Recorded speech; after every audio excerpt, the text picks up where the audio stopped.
Hello students, कैसे हैं आप सब? उम्मीद है आप सब लोग अच्छे होंगे। आज से हम लोग विजन आईएएस का जो 365 प्रीलिम्स का क्वेश्चन है, जो 365 जो वार्षिक रूप से जारी किया जाता है यूपीएससी प्रीलिम्स से कुछ दिन पहले तक के लिए, तो हम लोग आज देखने वाले हैं। आज का हम लोग का चैप्टर होगा जिसका नाम होगा इकोनॉमिक्स। तो इकोनॉमिक्स पर जुड़ा हुआ हम लोग क्वेश्चन शुरू करने जा रहे हैं। तो चलिए वीडियो को शुरू करते हैं। इसमें से फर्स्ट नंबर टॉपिक है बैंकिंग और मौद्रिक नीति। बैंकिंग और मौद्रिक नीति जो है, हेलो स्टूडेंट्स, कैसे हैं आप सब? उम्मीद है आप सब लोग अच्छे होंगे। पिछले क्लासेस में हम लोगों ने कई सारे टॉपिक्स को कवर किया था। इसमें से हम लोगों ने विजन आईएएस के 365 के इंटरनेशनल रिलेशन को समाप्त कर लिया है। अब हम लोग आज के जो वीडियो है इसके शुरू करने जा रहे हैं विजन आईएएस के जो 365 जो वार्षिक रूप से जारी किया था। 365 का जो चैप्टर होता है, सब्जेक्ट होता है उसका इकोनॉमिक्स का कन्वर्सेशन करने जा रहे हैं। इसमें हम लोगों ने कई क्लासेस में मिलाकर इस पूरे पूरे चैप्टर को खत्म करेंगे। तो चलिए वीडियो को शुरू करते हैं, अंत तक बने रहिएगा। यहाँ पर हम लोग का फर्स्ट टॉपिक है बैंकिंग और मुद्रा नीति, मौद्रिक नीति। बैंकिंग और मौद्रिक नीति से जुड़ा हुआ फर्स्ट टॉपिक है और इसका फर्स्ट टॉपिक का फर्स्ट यूनिट है जिसका नाम है भारतीय रिजर्व बैंक। भारतीय रिजर्व बैंक से जुड़े हुए प्रावधानों पर देखने वाले हम लोग यहाँ पर। चलिए यहाँ पर हम लोग बात करते हैं। यहाँ पर दिया है कि आरबीआई की मौद्रिक नीति। तो सबसे पहले इसके बारे में डिटेल इन्फॉर्मेशन दिया है आरबीआई की मौद्रिक नीतियों के बारे में। इसके दो उपकरण होते हैं जिसका नाम है मात्रात्मक उपकरण और एक होता है गुणात्मक उपकरण।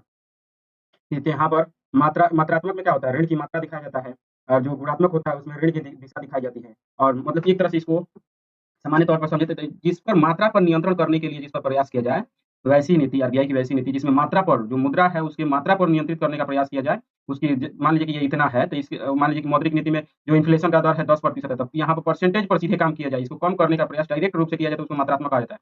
लेकिन गुणात्मक उपकरण को, जैसे कि गुणात्मक उपकरण में क्या होता है जी, तो ये एक तरह से अप्रत्यक्ष रूप से प्रभाव डालने का प्रयास किया जाता है। तो मात्रात्मक को एक तरह से कह सकते हैं कि जैसे कोई व्यक्ति है जो कि गलती करता है तो तुरंत डंडा मार देना, डंडा चला देना, बस वो सीधा हो जाएगा। और वहीं पर गुणात्मक क्या होता है, कोई व्यक्ति गलती करता है तो उसको बुलाइए अकेले में और उसको ले आकर समझाइए, उसको बात बताइए कि देखिए ये खराब हो रहा है, ये अच्छा चीज़ नहीं हो रहा है, उसका दिमाग एकदम कहिए कि हैक कर दीजिए, हैक कर दीजिएगा तो वो अच्छा हो जाएगा। तो गुणात्मक उपकरण ये है, जबकि मात्रात्मक उपकरण ले आकर 2 डंडा दे देने के बाद सिफारिश करता है। हम लोग देख लेते हैं मात्रात्मक उपकरण में कौन-कौन से बहुत सारे उपकरण होते हैं। मात्रात्मक उपकरण बहुत सारे उपकरण होते हैं जिसका नाम एक फर्स्ट नंबर है रेपो रेट। रेपो रेट किसको कहते हैं जी, तो वो आता है जिस पर आरबीआई जो है वाणिज्यिक बैंकों को उधार देती है। यहाँ पर उधार सबसे पहले अब जो वाणिज्यिक बैंक होते हैं, अगर उनको किसी को ऋण देना होता है और उनके पास पैसे नहीं होते तो कहाँ से लेते हैं, तो आरबीआई के पास से जाते हैं। और इनसे आरबीआई के पास जाते हैं तो जिस दर पर आरबीआई जो है इनको ऋण देती है उनको रेपो रेट कहा जाता है। और इसे इससे क्या कहा जाता है, इसे नीतिगत दर भी कहा जाता है, क्योंकि एक निश्चित सीमा रहता है, मतलब इसको हमेशा बढ़ाया-घटाया नहीं जाता है, 3 महीने तक स्थिर रहता है। और इस मतलब रेपो रेट जो है मुख्य रूप से मुद्रा आपूर्ति को नियंत्रित करता है। जब इसका दर बढ़ जाता है, जब रेपो रेट बढ़ा दिया जाता है तो मुद्रा आपूर्ति की मात्रा में कमी आ जाती है। क्योंकि रेट बढ़ जाएगा तो बैंक लोन लेना कम कर देंगे, मुद्रा की आपूर्ति कम हो जाएँगी। और दूसरा नंबर है reverse repo rate. Reverse repo rate जिस दर पर वाणिज्यिक बैंक आरबीआई में अपना पैसा जमा करते हैं और आरबीआई जो है जिस दर पर उनको वापस करता है, जो ब्याज आरबीआई देता है बैंकों को। जैसे कि बैंक जो है ये जो है आरबीआई है। आरबीआई ऐसे थोड़ा-सा रख लीजिए और यहाँ पर एक तो बैंक है एसबीआई को रख लीजिए। अब एसबीआई ने एक दिन काम किया और उसको आगे 1 लाख करोड़ रुपया इसके पास। अब इसके पास तो खर्चा नहीं है रात भर के लिए, तो ये क्या करेगा? जितना पैसा 1 लाख करोड़ रुपया है और इसको पता है कि 10-15 हज़ार रुपया रात भर में खर्चा है। 10-15 मान लीजिए 10 से 15 लाख रुपया खर्चा है, तो क्या करेगा? 15 लाख रुपया रख लेगा इस रात भर के लिए और बाकी जो है कितना 1 लाख करोड़ में से कुछ घटा, मान लीजिए 1 लाख रुपया है और इसमें से 10-15 हज़ार का काम है, 10-15 हज़ार रख लेगा, 15 हज़ार रख लेगा और क्या करेगा 85 हज़ार बैंक आरबीआई में जमा कर देगा। और जिस दिन उसको ज़्यादा का काम लगेगा एसबीआई को, तो आरबीआई से जाकर वैसा पैसा अपना 85 हज़ार रुपया वापस माँगेगा। 85 हज़ार जब रुपया वापस माँगेगा तो यहाँ पर आरबीआई जो है यहाँ पर ब्याज देगा। जो ब्याज देगा उसको रेपो रेट कहते हैं। एक निश्चित होता है जो कि रेपो रेट से कम होता है, रिवर्स रेपो रेट। उसके बाद यहाँ पर दे रहा है कि नकद आरक्षित अनुपात, जिसको कैश रिजर्व रेशियो कहते हैं।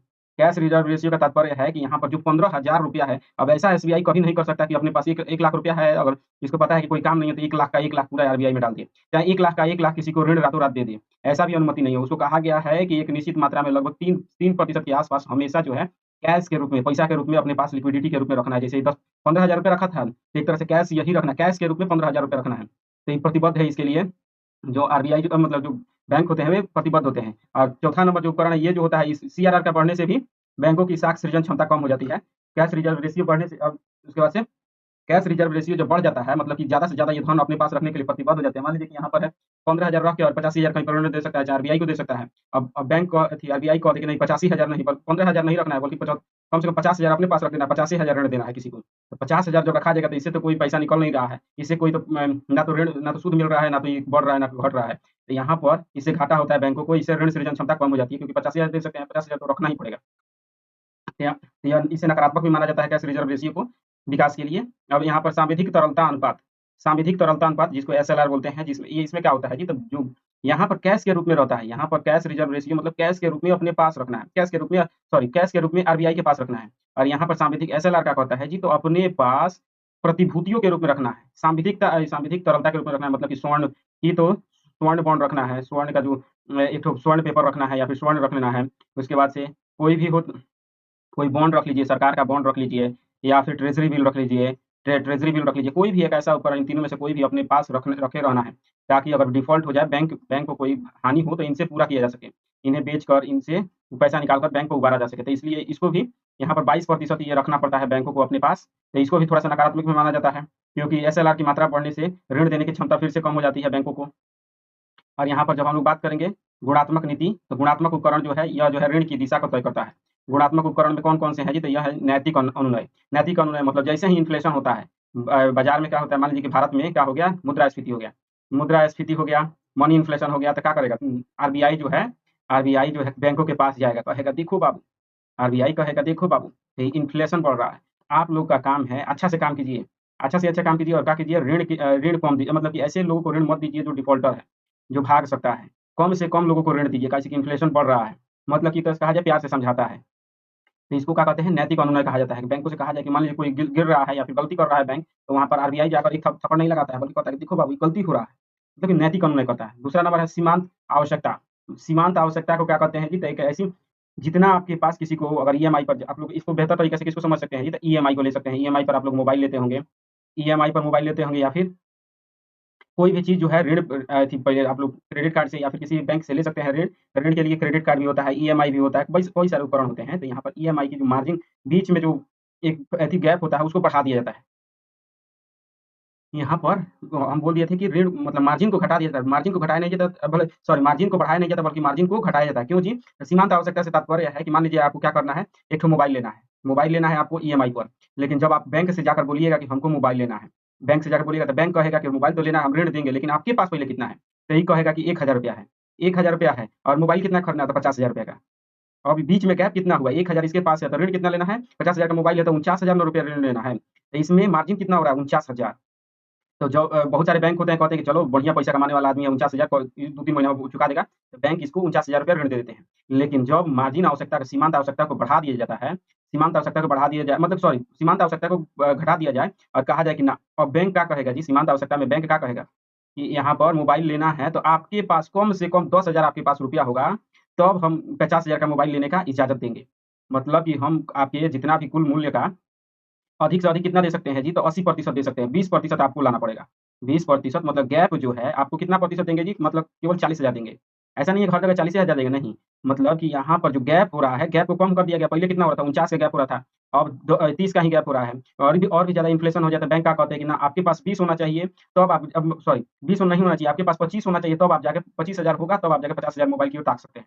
ऐसे कि 50-25,000 आप दीजिएगा, 25,000 हम ऋण देंगे। तो ऋण के तौर पर ही होता है, तो यहाँ पर आवश्यकता घटती मतलब कि सीमांत जो होती है, सीमांतता कम होती जाती है, बीच का गैप जितना ही कम होगा, लोग उतना ही, अब जिसके पास 25,000 का रुपया होगा, वही ना जाकर 50,000 का मोबाइल लेगा जी, ऋण के बदौलत ना। तो ऐसे बहुत लोग होते हैं कि ऋण लेकर अपना काम चला लेते हैं।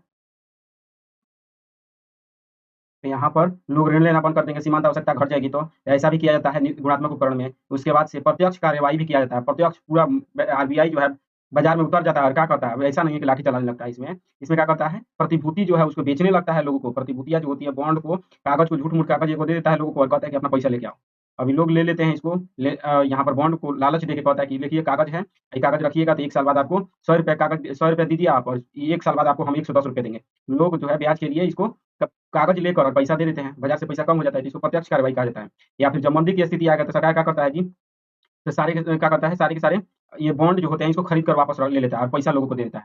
तो यहाँ पर जो मंदी होता है वह समाप्त हो जाता है। ये सारे उपकरण हैं। अब ये लास्ट बचा है सांविधिक तरलता अनुपात, जिसको एनडीटीएल कहते हैं।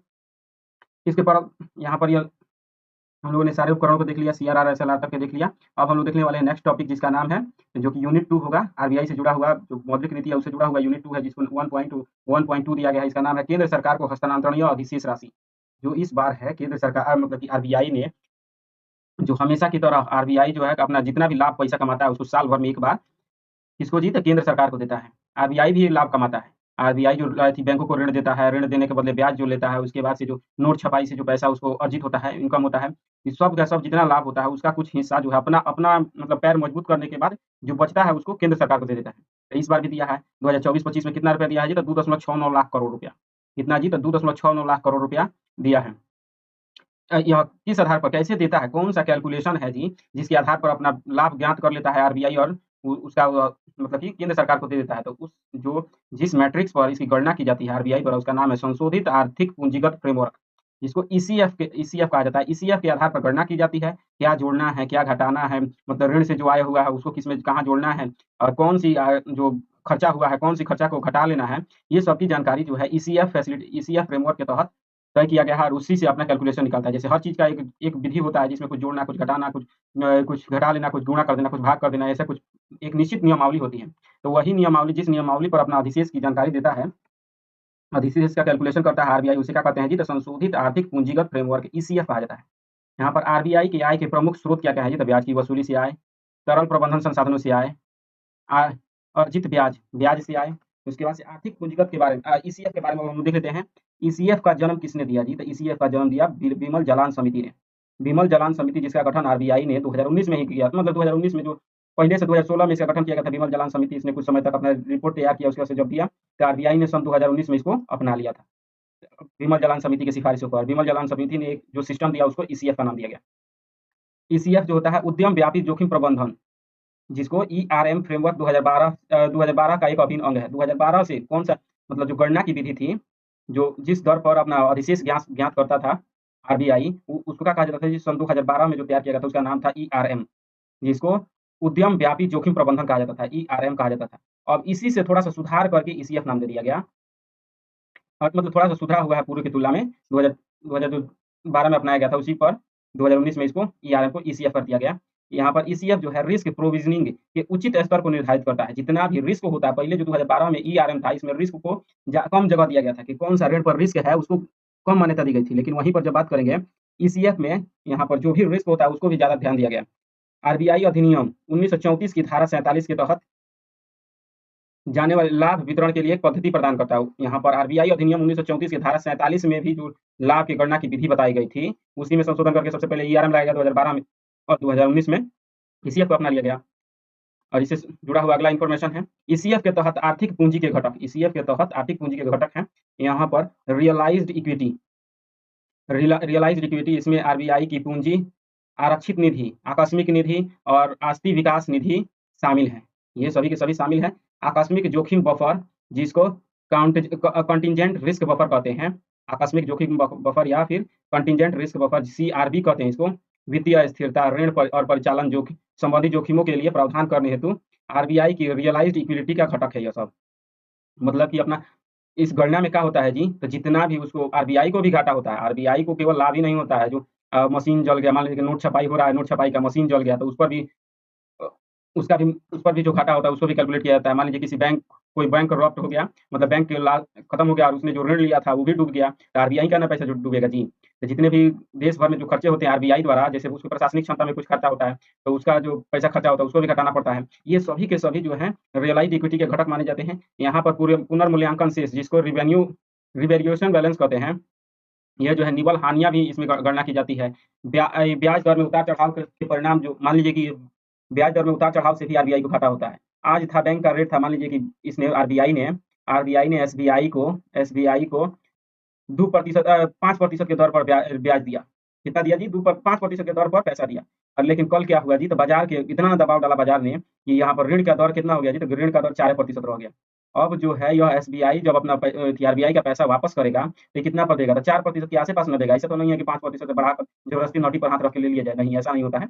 आरबीआई भी बाज़ार से संचालित होता है, बाज़ार को देखता है और तब जाकर क्या करेगा? 4% पर ऋण वापस लेगा। 5% पर दी या 4% पर लेना पड़ा, घाटा पड़ गया आरबीआई को। ये सब भी घाटा देखा जाता है। तो ये सभी जो हैं आरबीआई के ऋणों को ईसीएफ के तहत जो भी अधिशेष होता है आरबीआई का, उसके तहत केंद्र सरकार को देने का काम करते हैं आरबीआई द्वारा। अब हम लोग देखते हैं नेक्स्ट टॉपिक, जिसका नाम है भारत में विदेशी मुद्रा भंडार।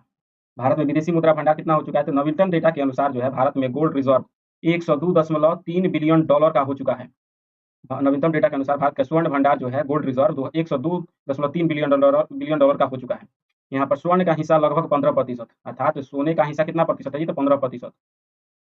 मतलब जितना भी हम लोग के पास अथी है विदेशी मुद्रा भंडार, जितना भी हम लोगों ने रखा है कि अंतर्राष्ट्रीय लेन-देन में इसका प्रयोग किया जा सकता है, विदेशी मुद्रा भंडार, उसमें से 15% अब स्वर्ण हो चुका है। और वहीं पर 1 दशक पहले की बात करें तो मात्र पहले 6% था, तो 7% था। वर्तमान में कितना प्रतिशत हो गया है जी? तो 15%। अर्थात एक तरह से देखिए तो यदि आरबीआई ने कितना रुपया रखा है जी? तो आरबीआई ने यदि 1 लाख करोड़ का एक एलसीआर का कितना का रखा है जी? तो फॉरेन करेंसी रखा है। फॉरेन करेंसी रखा है, तो इसमें से स्वर्ण को भी एक तरह से फॉरेन करेंसी ही मान सकते हैं, क्योंकि ये अंतर्राष्ट्रीय स्तर पर भुगतान के लिए कहीं पर भी उपयोग हो सकता है। तो इसमें से 1 लाख करोड़ कहेगा कि हमारे पास कैश है जो कि रिज़र्व है, तो उसमें से यह दिमाग लगा लीजिएगा कि 85 लाख इसके पास कितना है जी? तो 85,000 करोड़ ही रुपया उसके पास वास्तव में उसके मुट्ठी में है। 85,000 करोड़। जब वो कहेगा कि 1 लाख करोड़ हमारे पास है, तो इसका अर्थ है कि 85,000 करोड़ है। काहे जी? तो 15,000 करोड़ जो है, 15,000 करोड़ जो है किसके हाथ में है जी? तो ये तो जो है सॉरी हाथ में नहीं, कहाँ पे किस रूप में है? कैश रूप में नहीं बल्कि गोल्ड के रूप में है। या फिर गोल्ड पेपर कर लीजिए, अ, गोल्ड रिसिप्ट कह लीजिए, या फिर वो मेटल मेटल गोल्ड कह लीजिए। यहाँ पर जो है डी-डॉलराइज़ेशन की दिशा में कदम भी आगे यहाँ पर सोने की मात्रा बढ़ने से डी-डॉलराइज़ेशन भी हो गया। अर्थात अब जो भारत जब स्वर्ण बॉन्ड की मात्रा जब बढ़ेगी भारत में, तो इससे क्या होगा? आप लोग को ये इससे क्या मतलब है? पहले रहता था विदेशी मुद्रा जैसे कि डॉलर रहता था, अब क्या है? सोना है। सोना है 15% हो चुका है, तो इससे क्या होगा? डी-डॉलराइज़ेशन होगा। ये कैसे जी? तो अब हम लोग 15% ऐसा है कि अगर मान लीजिए कि आपातकाल की स्थिति में डॉलर पर रोक लगा दिया जाता है, तो हम लोग स्वर्ण से बाज़ार ज़्यादा समय तक कर पाएँगे। तो क्या होगा? डॉलर डॉलर अमेरिका ने लगाया डॉलर पर मतलब कि भारत के लिए डॉलर पर प्रतिबंध, तो भारत क्या कर ले रहा है व्यापार? सोना से कर दे रहा है। सोना पर तो कोई रोक नहीं ना लगा सकता है जी। इस तरह से भारत में आत्मविश्वास बढ़ता है, डी-डॉलराइज़ेशन भी होता है। इससे विदेशी मुद्रा के मूल्य में जब जो उतार-चढ़ाव होता है, मान लीजिए कि 85,000 करोड़ रुपया है, 85,000 करोड़ रुपया है, तो इसका ऐसा फिक्स थोड़ी ना रहता है कि हमेशा 85,000 करोड़ रहेगा।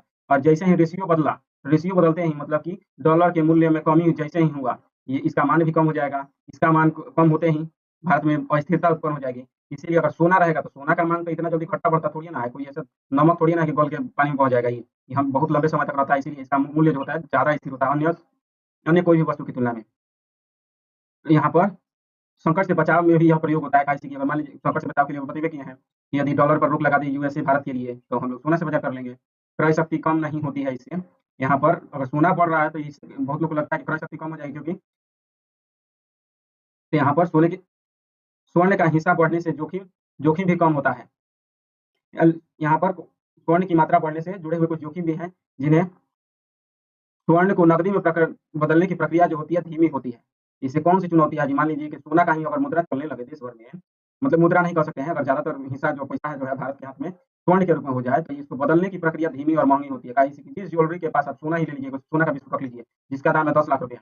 लेकिन जब ये वास्तव में अगर ज्वेलरी के पास बेचने जाइएगा, तो ये क पहले तो उसको कई दिन में जाँच करेगा कि कहीं नकली सोना का तो बिस्किट नहीं ना है। उसका एकदम बारीकी रूप से जाँच करेगा आरबीआई और तब लेगा। तो इसीलिए यह प्रक्रिया धीमी हो जाती है।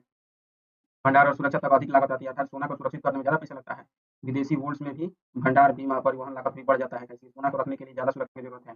अब हम लोगों ने इससे जुड़े हुए सारी जानकारी ले ली है। अब हम लोग मिलेंगे नेक्स्ट क्लास में, तब तक के लिए धन्यवाद। ये 3 उपकरण बच रहे हैं, जिसका विदेशी मुद्रा परिसंपत्ति जिसे कि यूरो में रखा जाता है, स्टर्लिंग में, ऑस्ट्रेलियन डॉलर में और जापानी येन में रखा जाता है। और आईएमएफ के पास भंडार भी है, एसडीआर को भी विदेशी मुद्रा भंडार ही माना जाता है। रिज़र्व ट्रेंच पोज़ीशन भी इसको माना जाता है। यहाँ पर ये भी इसको रिज़र्व ट्रेंच पोज़ीशन भी है, यह भी विदेशी मुद्रा भंडार ही है। आई 360 प्रौद्योगिकी, हॉक आई 360 प्रौद्योगिकी। इसको अमेरिका से भारत जो है आयात करना चाहता था, पहले से बहुत लंबे समय से माँग कर रहा था, लेकिन अमेरिका ने इस बार जाकर मंजूरी दे दी है। कुछ ही दिन पहले अमेरिका ने भारत को मंजूरी दे दी है कि भारत जो है अब हॉक आई 360 तकनीकी से युक्त हथियार खरीद सकता है। यह क्या है जी? तो हॉक आई 360 तकनीकी क्या है? तो यह जो है रेडियो फ्रीक्वेंसी सिग्नल्स का पता लगाने, लोकेट और उनका विश्लेषण करने, निम्न भूकक्षा में मौजूद 3 उपग्रहों के समूह का उपयोग किया जाता है। यह क्या है जी? तो हॉक आई 360 जो है एक अंतरिक्ष में 3 ठो सैटेलाइट स्थापित किया जा चुका है अमेरिका के द्वारा।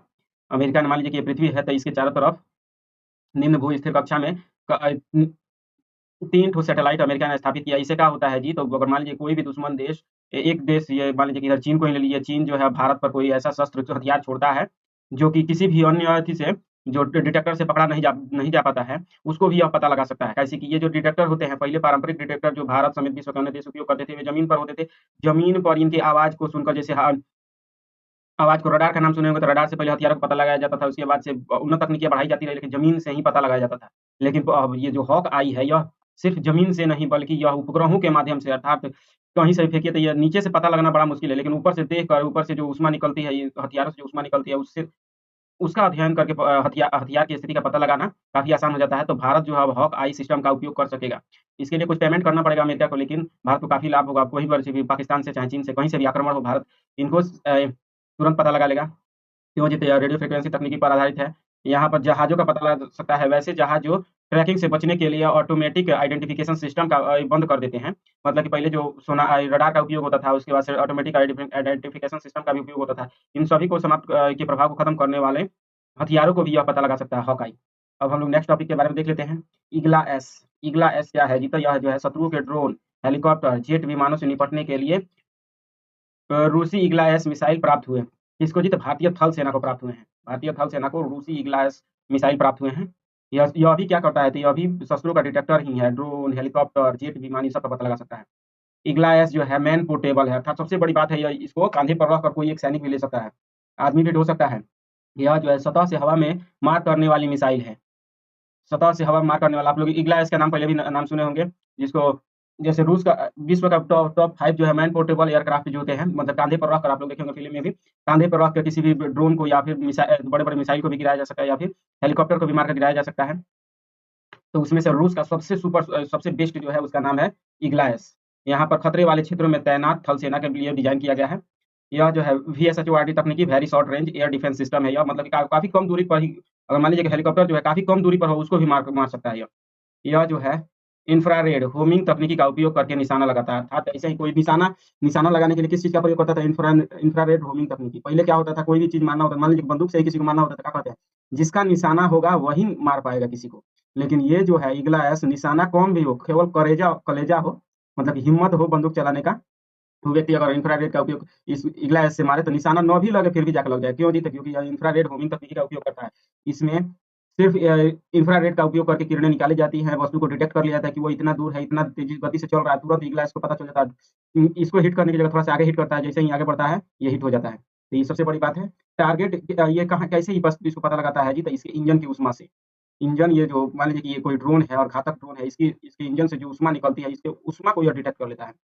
ड्रोन, हेलीकॉप्टर जैसे तेज़ और छोटे लक्ष्यों को भी निशाना लगाने में सबसे बेहतर है।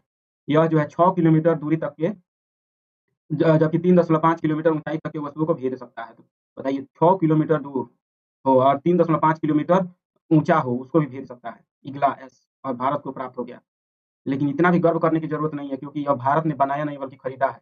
जिस दिन भारत बना ले अपना, उस दिन ज़्यादा खुश होने की ज़रूरत होगी। अब हम लोग देख लेते हैं मीग लादर्रा।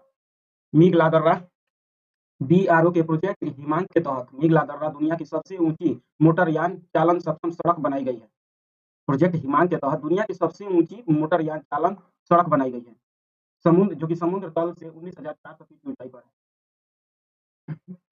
मीग लादर्रा में प्रोजेक्ट हिमांक के तहत यह जो है सड़क जो है लिकारू मीगला फुकचे धुरी में एक कड़ी है। यह सड़क जो है लिकारू मीगला फुकचे धुरी में एक महत्वपूर्ण कड़ी है, जो फुकचे एयरफील्ड को चीन के साथ एलएसी से जोड़ती है। फुकचे एयरफील्ड को एलएसी से जोड़ती है। मीग लादर्रा लद्दाख के चांगथांग पठार पर स्थित है। कहाँ पर स्थित है जी? तो चांगथांग पठार पर स्थित है। प्रोजेक्ट हिमांक, जिसकी शुरुआत 1985 में ही लद्दाख के विभिन्न क्षेत्रों को जोड़ने के लिए और विकास करने के लिए शुरू किया गया था प्रोजेक्ट हिमांक, उसी के तहत मीग लादर्रा को बनाया गया है। यह सबसे बड़ी बात है कि दुनिया का सबसे ऊँचा मोटरयान वाला अ, सड़क जो है उसका नाम क्या है? मीग लादर्रा में बना है। अब हम लोग देख लेते हैं जो जिला दर्रा, यह जो है पर्यटकों के लिए खोल दिया गया है। और काफ़ी लंबे समय से जो जिला दर्रा को बंद किया गया था 2020 से ही, जब से पाकिस्तान के साथ वो जो गलवान घाटी का हमला, गलवान घाटी कर रहे हैं, तो और डोकलाम विवाद हुआ था, उससे जो उस समय से डोकलाम, सॉरी,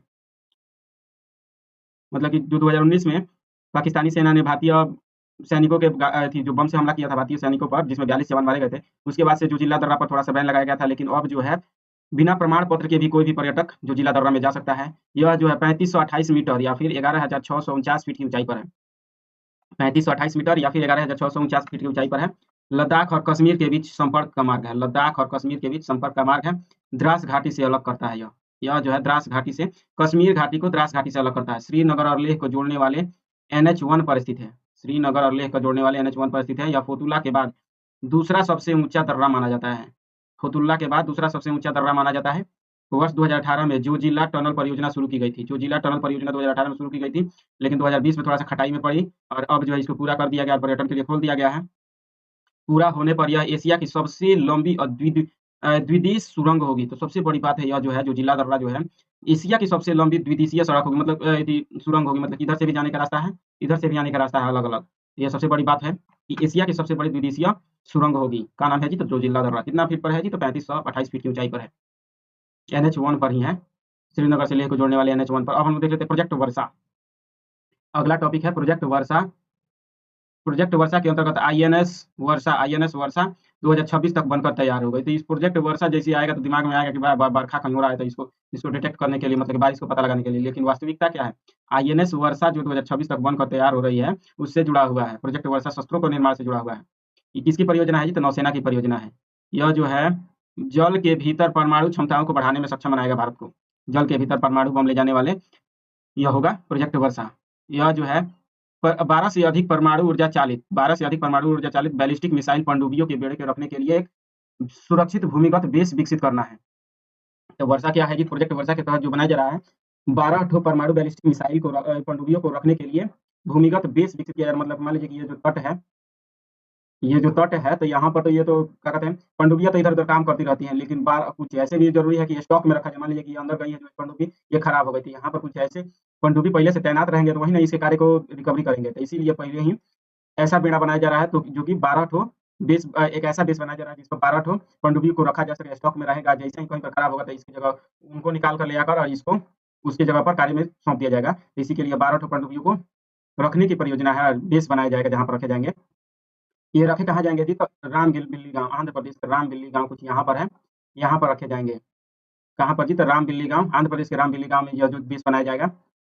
यह जो पश्चिमी ये जो है पूर्वी तट की सुरक्षा के लिए रामबिल्ली ग्राम में, जबकि पश्चिमी तट की सुरक्षा के लिए कर्नाटक के करवार बेस प्रोजेक्ट करवार में बनाया जाएगा। अच्छा, सबसे पहले जो है प्रोजेक्ट सी बर्ड के तहत कर्नाटक में बनाया गया था करवार बेस, और प्रोजेक्ट वर्षा के तहत रामबिल्ली ग्राम में बनाया जा रहा है।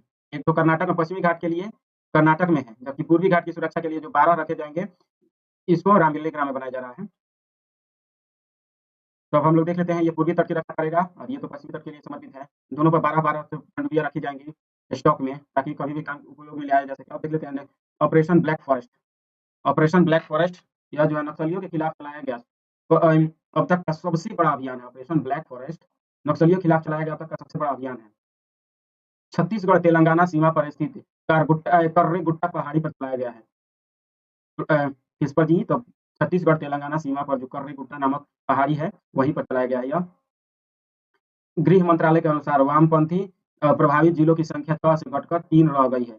अब इसी के कारण तो यहाँ से भी अब जो इस क्षेत्र में तेलंगाना और आंध्र प्रदेश छत्तीसगढ़ के क्षेत्र में अब 6 ठो पहले उग्रवाद प्रभावित जिले थे, अब उनकी मात्र संख्या 3 रह गई है। ये कौन कौन है जी? तो बीजापुर, सुकमा और नारायणपुर जो छत्तीसगढ़ में स्थित है। ये तीनों के तीनों और तेलंगाना महाराष्ट्र की सीमा से के आसपास ही हैं। यहाँ पर अब 3 ही मात्र ऐसे भारत में जिले हैं जो कि उग्रवाद से उग्र रूप से अभी भी प्रभावित है। पहले 6 थे, अब 3 रह गए हैं। मिशन इसके तहत कौन-कौन से इसके लिए मतलब कि नक्सलियों को समाप्त करने के लिए कौन-कौन से पहल की गई? तो मिशन संकल्प की शुरुआत छत्तीसगढ़ तेलंगाना सीमा पर स्थित कर्री गुट्टा और आसपास की पहाड़ियों पर शुरू किया गया था। कहाँ पर जी? छत्तीसगढ़ तेलंगाना सीमा पर के आसपास पहाड़ियों पर शुरू किया गया था। ऑपरेशन ग्रीन हंट 2009 के अंत में शुरू किया गया था। ऑपरेशन ग्रीन हंट को 2009 के अंत में शुरू किया गया था। पश्चिम बंगाल, झारखंड, बिहार, उड़ीसा, छत्तीसगढ़ में चलाया गया था। पश्चिम बंगाल, झारखंड, बिहार, उड़ीसा, छत्तीसगढ़ में चलाया गया था। इसको ऑपरेशन ग्रीन हंट को 2009 के अंत में शुरू किया गया था। ऑपरेशन स्पाइडर वेव के संदर्भ में देख लेते हैं। कहा जी? तो ऑपरेशन स्पाइडर वेव यह जो है भारत ने यूक्रेन ने ऑपरेशन स्पाइडर वेव के तहत रूस पर अपने सबसे बड़े ड्रोन हमले को अंजाम दिया। यूक्रेन ने ड्रोन हमला का सबसे बड़ा ऑपरेशन स्पाइडर वेव चलाया। सबसे विध्वंसक बताया जा रहा है। यह अभियान यूक्रेन की सुरक्षा सेवा द्वारा संचालित किया गया था। तो यूक्रेन की सुरक्षा सेवा द्वारा संचालित किया गया था। इस ऑपरेशन में फर्स्ट पर्सन व्यू ड्रोन का उपयोग करके रूसी वायुसेना के सामरिक बम वर्षक विमानों को निशाना बनाया गया था। रूसी वायुसेना के बम वर्षकों पर निशाना बनाया गया था। 4 प्रमुख रूसी एयरबेस पर हमले करने की योजना थी, जिसमें से एक था साइबेरिया के इरकुत्स्क के क्षेत्र में स्थित बिलाया एयरबेस, इस पर सबसे ज़्यादा घातक हमला किया गया था इस पर, बिलाया एयरबेस पर, ऑपरेशन स्पाइडर वेव के तहत। तो पहले जो आप लोगों ने जब युद्ध शुरू हुआ था रूस के द्वारा जो फरवरी 2024 में शुरू हुआ था, तो ऐसा लग रहा था कि 1 महीने में युद्ध समाप्त हो जाएगा। लेकिन देखिए अब तो यूक्रेन की बढ़त हो रही है, रूस पर तबातोड़ हमले यूक्रेन के द्वारा ज़्यादा से ज़्यादा किए जा रहे हैं। अब देख लीजिए छोटे-छोटे देश भी अब टिटपुटिया पटाखा बन चुके हैं। इस तरह से हमेशा समीकरण बदलते रहता है अंतर्राष्ट्रीय संबंध में। अब हम लोग इन बातों को छोड़कर अब हम लोग का क्लास समाप्त हो चुका है। अब हम लोग मिलेंगे नेक्स्ट क्लास में, तब तक के लिए धन्यवाद।